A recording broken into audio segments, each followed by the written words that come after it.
Em um mundo cheio de ódio gratuito, violência extrema, pessoas vingativas e tanta falta de amor, uma das lições mais importantes que nós cristãos podemos aprender é sobre o perdão. Eu sou o Mensageiro e hoje vou falar um pouco a respeito do que Jesus e a Palavra de Deus nos ensinam acerca do perdão e por que ele é tão necessário para mantermos uma plena comunhão com Deus.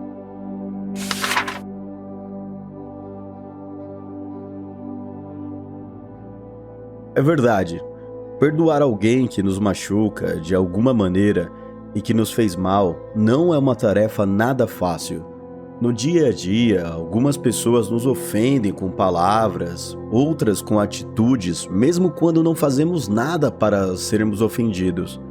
Em um primeiro momento, pode parecer injusto perdoar uma pessoa que cometeu algo contra nós, ou quando fazemos apenas o bem e recebemos em troca o mal de alguém. Você estende a mão para uma pessoa próxima, no momento em que ela mais precisa, e depois recebe em troca ingratidão. Além disso, essa pessoa que você considera muito não retribui a ajuda quando você está em um período difícil de sua vida, e às vezes ainda se torna sua inimiga ou inimigo declarado sem motivo algum. Porém, depois de ter errado muitas vezes com você, ela se arrepende e pede perdão. Esse foi apenas um pequeno exemplo de como pode ser difícil perdoar quando somos verdadeiramente magoados por alguém em que confiávamos, tratávamos como amigo ou até mesmo parte da nossa família. Acredito que só quem já passou por algo parecido pode entender como essa situação é complicada.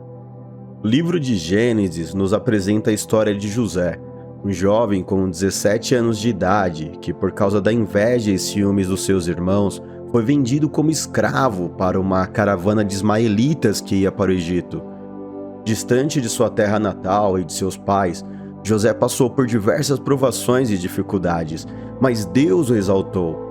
Após interpretar um sonho de Faraó e devido à sabedoria que havia nele, José se tornou governador do Egito, um cargo de alta patente, abaixo somente de Faraó, que lhe dava poder e autonomia para tomar diversas decisões importantes no reino. Depois de muitos anos no Egito, José reencontrou seus irmãos em um momento muito difícil. Eles foram comprar trigo no Egito, porque a fome tinha se espalhado pela região.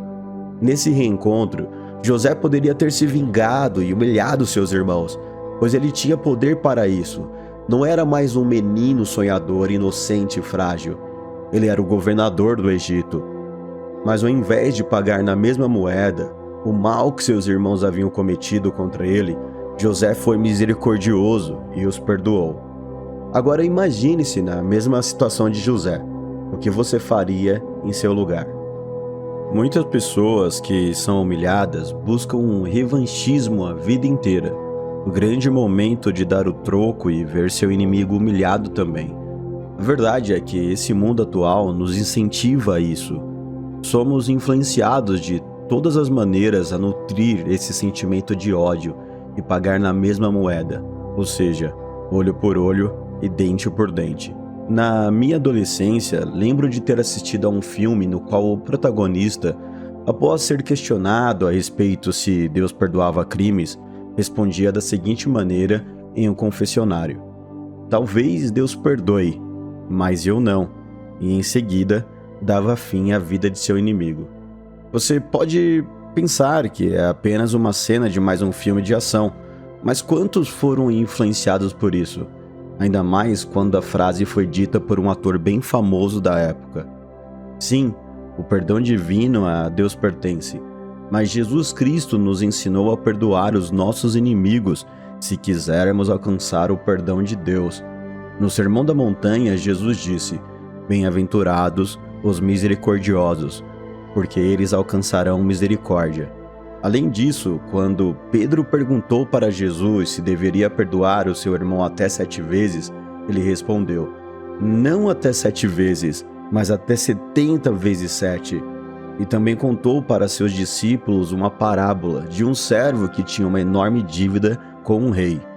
Como esse servo não possuía condições de pagar, O rei ordenou que ele, sua esposa e seus filhos fossem vendidos como escravos, para que a dívida fosse quitada. No entanto, o servo ajoelhou-se diante do rei e implorou por paciência e mais tempo para pagar sua dívida. Ao ver isso, o rei teve misericórdia, cancelou a dívida e deixou o servo livre. Mas quando o servo foi embora, encontrou um homem que devia a ele uma quantia bem menor e o agrediu ao cobrar o valor. E mesmo o homem implorando por mais tempo para pagar sua dívida, ele não teve misericórdia e mandou que seu conservo fosse lançado na prisão até pagar tudo o que devia. Outros servos do rei viram tudo e ficaram muito tristes, e por isso decidiram contar ao rei o que havia acontecido. Quando soube do ocorrido, o rei chamou o servo e disse: "Servo mau, cancelei toda a sua dívida, porque você me implorou. Você não devia ter tido misericórdia do seu conservo, como eu tive de você?" Irado, seu senhor entregou-o aos torturadores, até que pagasse tudo o que devia. Jesus terminou essa parábola dizendo: "Assim também fará meu Pai Celestial a vocês, se cada um de vocês não perdoar de coração a seu irmão." Com essa parábola, Jesus deixou claro que a misericórdia de Deus é enorme, mas temos que saber perdoar aos nossos irmãos sempre para alcançarmos essa misericórdia. Mas se eu for vítima de um crime, não posso buscar justiça? Simplesmente tenho que perdoar? Vale deixar claro que justiça é diferente de vingança e ódio, e a pessoa que cometeu o crime vai pagar pelo que fez segundo a lei dos homens, mesmo que ela se arrependa e seja perdoada um dia por você ou Deus. No entanto, não cabe a nós mesmos fazermos justiça com as nossas próprias mãos. Ainda que esse mundo em que vivemos seja cheio de injustiças, temos que aprender a perdoar quem nos causou um grande mal, por mais difícil que seja. Na Epístola aos Romanos, o apóstolo Paulo diz: "Amados, nunca procurem vingar-se, mas deixem com Deus a ira, pois está escrito: minha é a vingança, eu retribuirei, diz o Senhor." Ao contrário, se o seu inimigo tiver fome, dá-lhe de comer, se tiver sede, dê-lhe de beber. Fazendo isso, você amontoará brasas vivas sobre a cabeça dele. Não se deixem vencer pelo mal, mas vençam o mal com o bem. Como eu disse no início, perdoar não é fácil, mas se você realmente deseja ser um seguidor de Jesus Cristo, o perdão é algo fundamental. No momento que estava sendo crucificado, o próprio Jesus clamou a Deus pelos seus algozes, falando: "Pai, perdoa-lhes, pois eles não sabem o que estão fazendo."